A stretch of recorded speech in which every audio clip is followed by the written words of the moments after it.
এখানে সোজা করে আমাদেরকে একটা দাগ টেনে নিতে হবে। তারপরে আমাদেরকে যেটা করতে হবে,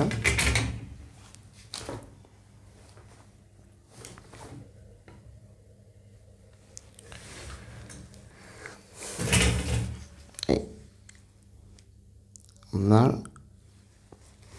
এই 1/2 ইঞ্চি 1 ইঞ্চি উপরে আমাদের একটা দাগ টেনে নিতে হবে।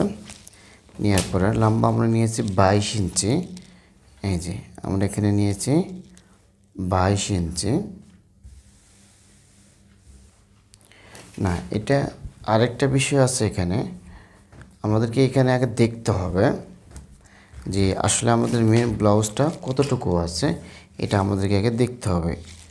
যেহেতু এটা 22 ইঞ্চি আছে, এটা আপনার 20 ইঞ্চি আছে, আমরা মাপ নিয়েছি 22 ইঞ্চি।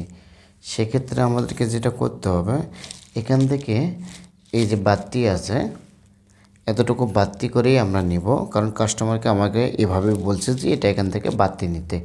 তাহলে এখান থেকে যদি বাড়তি নিই তাহলে 22 ইঞ্চি টিকাতে হবে।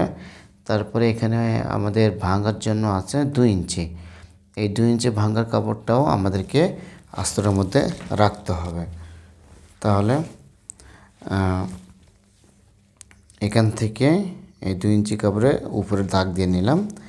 তারপরে সোজা একটা দাগ টেনে নিতে হবে। তারপরে এই দাগ থেকে আমাদেরকে 22 ইঞ্চি 1/2 ইঞ্চি সেলাইয়ের জন্য বাড়তি নিতে হবে, 1/2 ইঞ্চি ডাউন দিতে হবে। মোড়া নামাবো 6.5, পেটের এখানে নামাবো 14 ইঞ্চি।